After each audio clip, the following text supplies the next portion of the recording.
Hi, I'm Marianne Porter, and if you've ever trusted someone so deeply that you couldn't imagine they'd ever hurt you, you might understand what I felt that morning in court. Because the man standing across from me wasn't a stranger. He was my brother. The same boy who used to chase fireflies with me behind our old house, who'd hold my hand when thunderstorms rolled in, and who once swore we'd always have each other's backs. But on that morning, as I watched him slide a legal folder across the table, I realized something I never wanted to believe. Family doesn't always mean fairness, and love, no matter how long you've held it, can still be used against you. Mom passed away last fall. Heart failure, the doctor said. Quiet, quick, almost merciful. She was 76, still independent, still driving herself to the grocery store every Thursday morning like clockwork.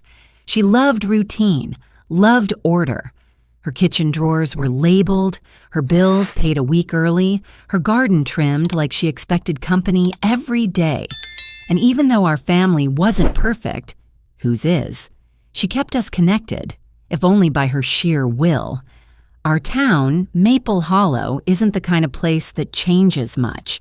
People still buy pies from the same diner, still gather at the same church on Sundays. It's the kind of town where everyone knows whose porch light has burned out and whose kids moved away. Mom fit right into that rhythm.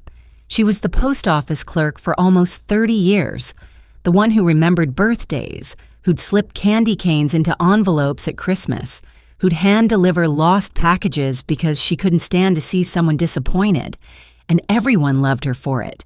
Everyone except maybe her own son. David was 2 years older than me. Growing up, he was the golden child. Good grades, easy smile, the kind of charm that got him out of trouble faster than I could even explain mine. I didn't mind. He was my big brother. He made the world feel less scary. But after Dad died, something changed in him. He moved back into Mom's house to help out, as he put it. At first, I was grateful.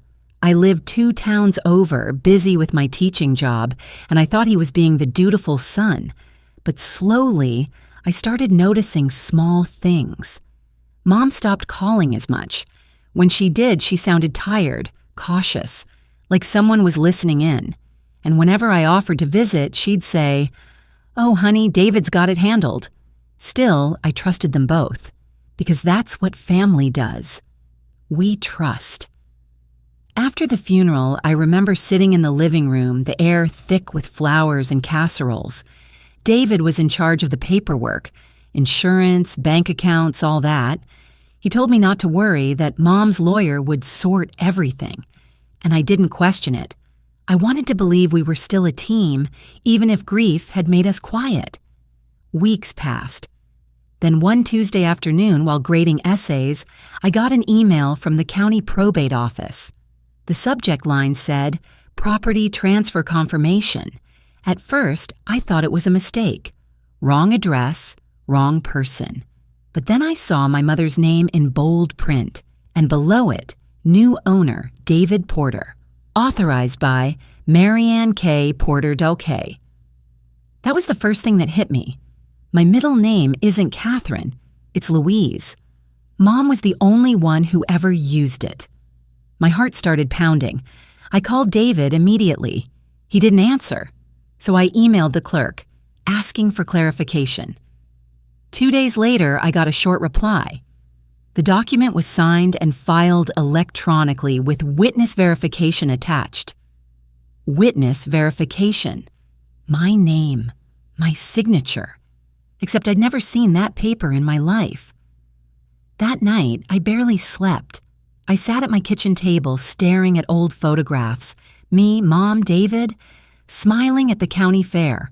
Mom holding her famous peach pie. David wearing that same grin he wore in court years later. It didn't make sense. How do you look at someone you grew up with and see a stranger?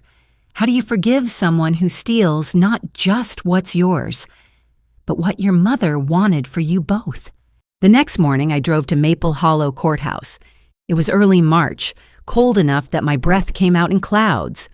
The building was old, limestone steps, brass handles polished by decades of hands before mine. I remember standing outside for a long moment before going in, whispering a prayer under my breath. Not for justice, not even for revenge, just for clarity. Inside, the smell of paper and old carpet hit me. The clerk at the counter wore glasses perched low on her nose and a name tag that read, Harper. When I explained what I'd received, she looked at her computer, then back at me. "Are you sure you didn't sign this electronically?" she asked. I told her, "I don't even have access to that portal." She leaned forward, squinting at the screen. "Well, it says it was verified by a notary 3 weeks after the decedent's passing." I froze. 3 weeks after Mom died. That was the moment everything went quiet, not just around me, but inside me. Because suddenly, I knew. It wasn't a clerical error. It wasn't some misunderstanding. Someone, maybe my own brother, had forged my name and used Mom's death to make it real. I walked out of the courthouse in a daze. The wind was sharp, slicing through my coat, but I barely felt it. In my pocket, I found the rosary Mom had given me years ago. Silver beads, slightly tarnished, the cross smoothed from her thumb over time. I held it tight until my knuckles turned white. In that moment, one thought anchored me. Mom raised me to tell the truth, and if that meant standing alone, I would. I didn't go straight home that day. Something in me couldn't. Instead, I drove a few blocks down to Maggie's Cafe, the place where Mom used to take me after church when I was little. It hadn't changed much. The same squeaky bell on the door, the smell of bacon and coffee thick in the air, and the jukebox in the corner still playing songs from the 70s. The waitress, a woman named Carol who'd known Mom for years, smiled when she saw me. "Marianne, honey, I haven't seen you since the service. How are you holding up?" I forced a smile. "One day at a time." She nodded knowingly. That's the only way to do it. I slid into a booth by the window, ordered black coffee, and pulled out a small notebook from my purse. It was something Mom had given me years ago. Brown leather cover, pages slightly yellowed, my name pressed in gold on the front. I hadn't written in it since before she got sick. Now I began again. Not poetry, not letters, just facts. February 10th, Mom's death. February 12th, funeral. March 3rd, new will filed. March 5th, property transfer. I drew lines between the dates, arrows, question marks. It didn't make sense. Mom's handwriting had always been firm, deliberate. The one on the new will looked shaky, rushed, and the notary stamp, March 3rd, 3 weeks after her death. I took a deep breath, staring out the window at Main Street.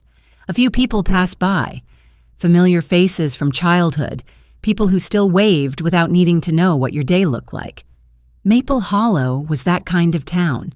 Small, predictable, the kind of place where scandal moved slower than the mail. But even here, lies had a way of finding their way into the cracks. When I finished my coffee, I left a few dollars on the table and drove home. The drive was quiet, the fields bare and brown from winter, the sky the color of steel. Mom always loved this time of year, the stillness before spring. She used to say, "Everything looks dead until it isn't." Those words echoed in my mind as I pulled into my driveway. I spent the rest of the evening in my living room surrounded by cardboard boxes, the ones I'd packed after Mom's funeral. Most were filled with old bills, family photos, little bits of a life that once felt endless. I started sorting through them one by one, receipts, letters, birthday cards, church bulletins, and then, at the bottom of one box, I found a thin envelope marked legal copies. My breath caught. Inside was a will, dated 5 years earlier. It looked exactly how I remembered it. Clean, simple, fair, equal shares between me and David. Mom's signature neat and strong. Below it, witness, Marianne L. Porter. L, not K. My hands trembled as I held the paper. relief mixed with anger, like two currents pulling me in opposite directions. Mom had done everything right. She'd made it clear, written it down, had it notarized. And still, somehow, David had managed to twist it. That night, I couldn't sleep. I sat in bed, the document spread out on the quilt like a confession. Outside, the wind rattled the window. I thought about all the times Mom had called me her steady one. She used to say, "You don't raise your voice, Marianne. You raise your truth," so I decided to start there. The next morning, I called Mrs. Delaney, Mom's oldest friend. She answered on the second ring, her voice soft and careful, like someone who'd been expecting bad news. "Oh, Marianne," she said, "it's good to hear your voice."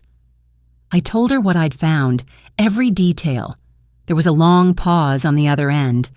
Finally, she sighed. "I knew something wasn't right," she whispered. "Your brother came by the day after the funeral. Said your mom wanted him to take care of things. He asked for her files, her papers, everything." "Did you give them to him?" I asked. "Most of them," she admitted, "but not all." Something in his voice didn't sit right. I kept one folder just in case. Half an hour later, I was at her house. It sat on the edge of town, white paint peeling, porch swing creaking softly in the wind. She met me at the door with a hug that smelled like lavender and old paper. Then she handed me a manila folder. Inside were receipts, property records, a few letters, and a small yellow sticky note in Mom's handwriting. For Marianne, if anything changes. I felt the sting behind my eyes. Mom had known. She hadn't trusted David completely even then. I spent the next few days at the county records office. The clerk, Harper, recognized me from my last visit. She looked hesitant when I approached the counter, like she already knew why I was there. "I think I found something," I said, handing her both wills. She adjusted her glasses and studied the documents carefully. "This one," she said, pointing at the forged version, "was uploaded through the internal admin portal." "That's not accessible to the public," I frowned. "So someone on the inside helped?" She hesitated. "I can't say for sure. But if you want this looked into, you'll need to file an affidavit, and you'll need to do it soon." Her voice was kind, but her eyes said what we both knew. People don't like stirring trouble in small towns, but I wasn't afraid anymore. Fear had already taken enough from me.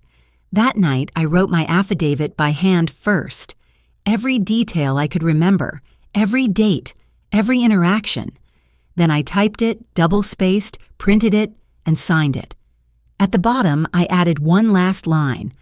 "I am submitting this not out of vengeance, but out of duty to the truth." When I was done, I slipped the affidavit into an envelope and placed it beside the old rosary on my kitchen table. The same one Mom had given me when I turned 18. She'd said, "When truth feels small, hold this until it grows." Now I finally understood. The court date came quicker than I expected.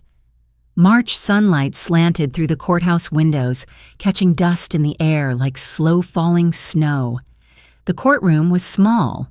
Wood-paneled walls, 3 rows of benches, an old clock ticking too loudly.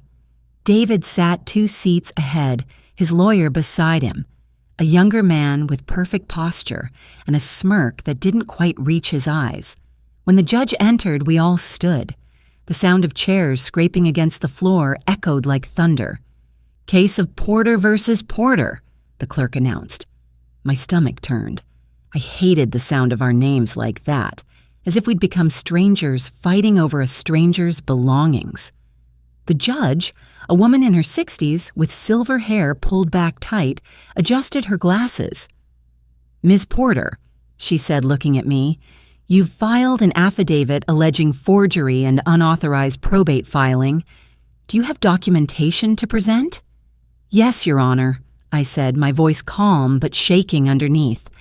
I handed her both wills, along with the notarization records and Harper's notes. She took her time reading them. The room was silent except for the faint creak of the judge's chair. Then she asked the clerk to project the digital copy of the will onto the screen behind her. The forged document filled the wall, and there it was, the notary stamp. March 3rd, 3 weeks after Mom's death. The judge looked up, eyes narrowing. Mr. Porter, would you like to explain how your mother signed a document on March 3rd when her death certificate is dated February 10th?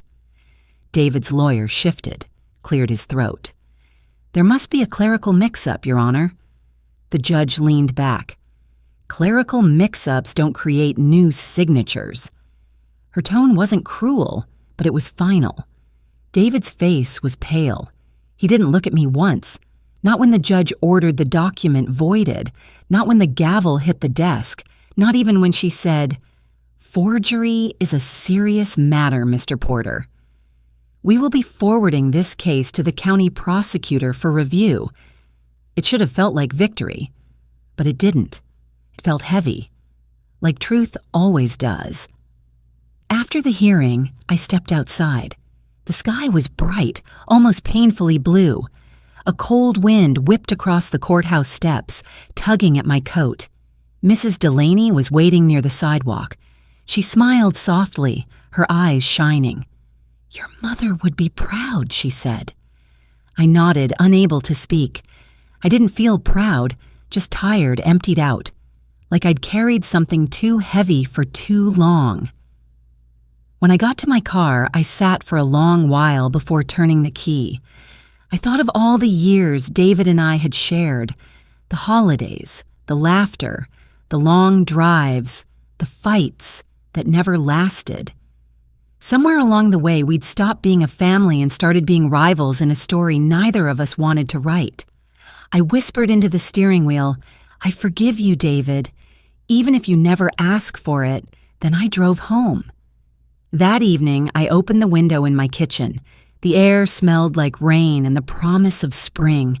The rosary sat on the table, the beads glinting in the fading light.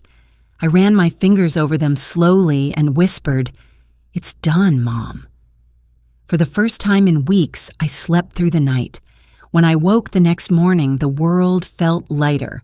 The truth had cost me time, tears, trust, but it had given me something greater, a sense of peace, and the quiet knowledge that Mom's words had been right all along.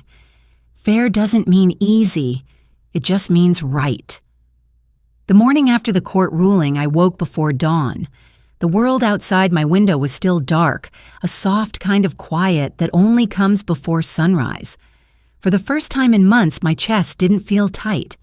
No courthouse, no forms, no fear, just stillness. I made myself coffee the same way Mom used to, strong, no sugar. The smell filled the kitchen, warm and familiar. On the table lay the court letter, folded neatly, the county seal pressed into the paper like a quiet promise. I traced it with my finger and thought about how strange victory felt. It didn't roar, it didn't celebrate, it just sat there. Calm, steady, enough. By mid-morning, I was back on the road to Maple Hollow. The drive felt longer than usual, maybe because I wasn't running from anything this time. The fields outside town were still bare, but here and there, tiny green shoots had begun to break through the frozen ground. Spring was coming. Mom always said, "You can't rush new beginnings. They bloom when they're ready." The house sat at the end of Willow Creek Road, same white siding, same creaky porch steps.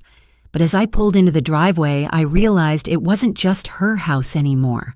It was mine now, legally, emotionally, spiritually, and that truth was both heavy and freeing. Inside, everything was frozen in time. The same scent of lemon polish, the faint tick of the old clock in the hallway, the hum of the refrigerator that had outlived 3 presidents.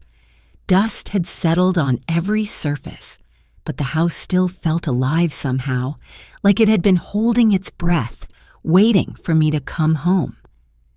In the living room, the sun poured through the lace curtains, falling across the old family photos. There was one of me and David at the county fair. He had cotton candy on his nose, and I was laughing so hard my eyes disappeared. For a second, I saw us as we used to be. Two kids who didn't know yet how complicated love could get. I spent the afternoon cleaning, not because the house needed it, but because I did. Every corner I dusted, every box I opened, felt like reclaiming something that had been taken. Grief and forgiveness work the same way sometimes. Slow, messy, quiet. When I opened the kitchen cabinets, I found Mom's old recipe cards, her handwriting curved and neat, smudged with flour and age. Chicken pot pie, peach preserves, carrot cake, David's favorite. I ran my fingers over the ink, smiling through tears. She'd loved us both equally, no matter what came after. And somehow that love still filled the room, still softened the edges of everything that had broken. As the afternoon light faded, I stepped onto the back porch. The wooden boards creaked beneath my weight, the same way they had when I was a teenager sneaking out to look at the stars. The wind carried the smell of pine and distant rain. And there, under an old flower pot, I saw something tucked away. A small white envelope, edges curled from weather. My name written on the front in Mom's familiar cursive, Mary Ann. I froze. For a long moment, I just stared at it, afraid to open it, afraid of what it might say, or not say. Then I sat down in the wicker chair and slid my thumb under the flap. Inside was a short note, written in blue ink. If you're reading this, it means you've come home. I don't know what's happened, but I trust you'll find your way through it. Don't let this house become a place of bitterness, sweetheart. Let it be a place that remembers love, even when we fail at it. I raised you to stand in truth. I hope you never let it go. Mom, I pressed the paper to my chest.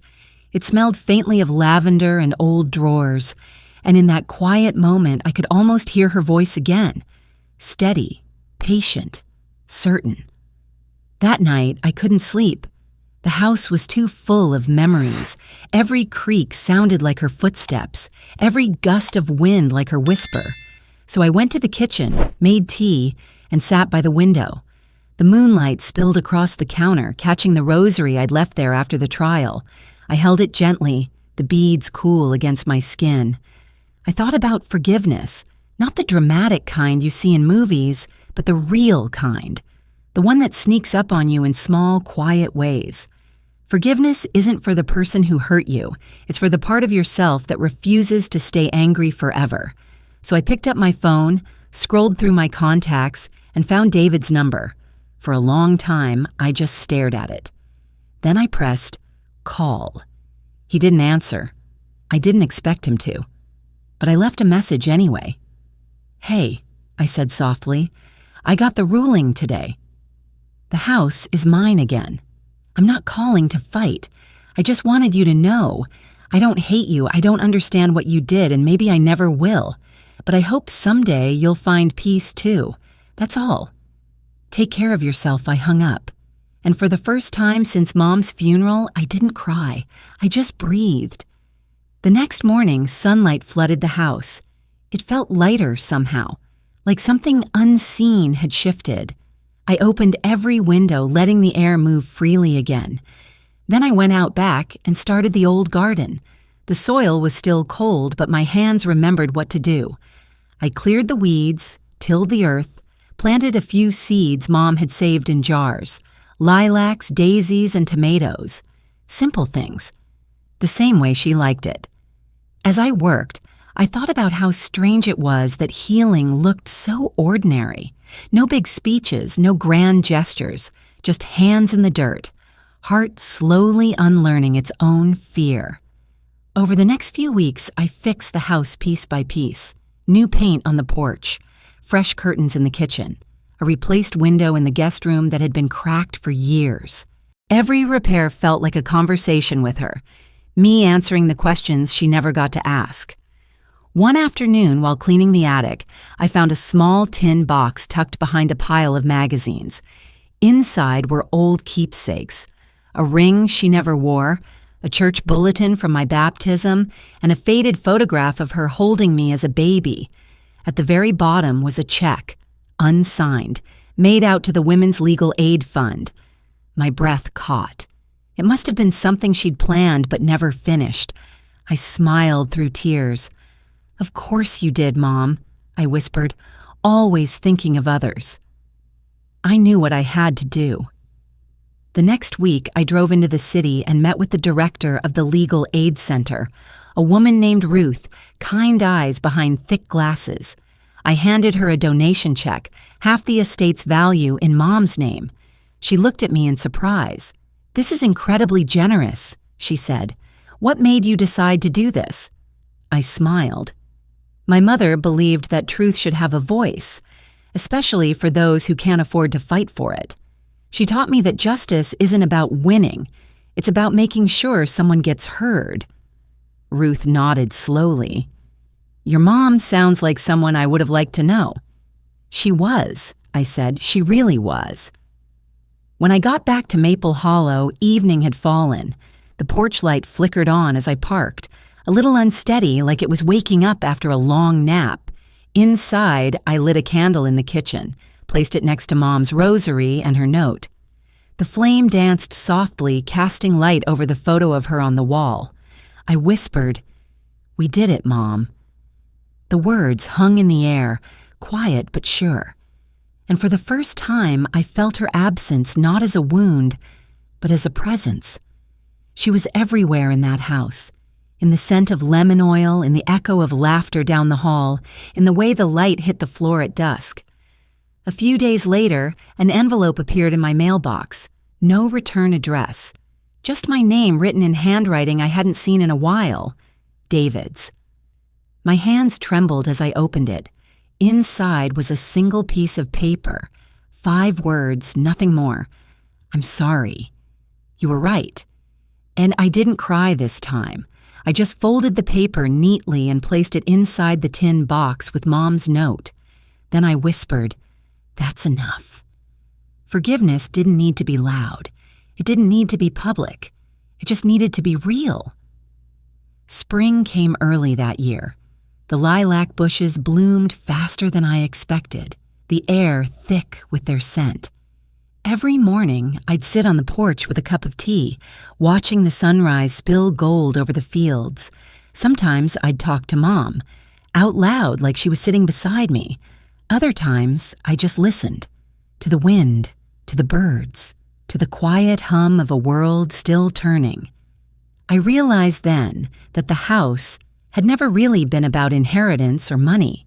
It was about memory, about truth, about learning that peace isn't the absence of pain.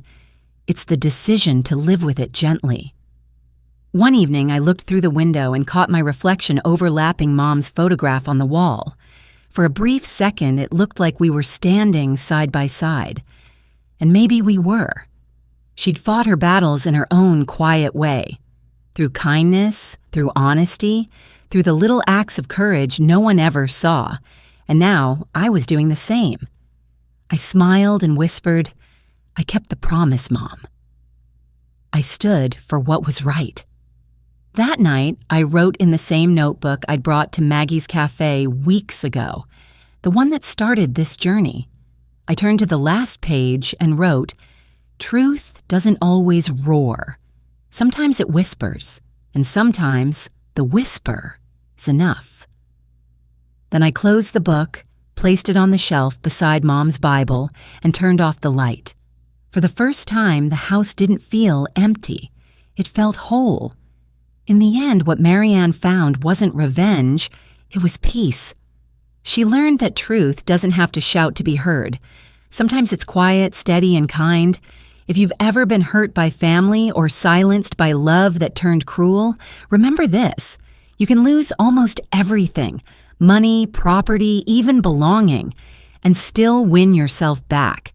Because the legacy that matters most isn't what we inherit. It's what we protect, quietly, when no one else will. In the end, what Marianne found wasn't revenge. It was peace. She learned that truth doesn't have to shout to be heard. Sometimes it's quiet, steady, and kind. If you've ever been hurt by family or silenced by love that turned cruel, remember this: you can lose almost everything, money, property, even belonging, and still win yourself back. Because the legacy that matters most isn't what we inherit. It's what we protect quietly when no one else will. Thank you for watching. If this story spoke to your heart, please like, share, and subscribe. And remember, your love, your truth, your place are worth defending.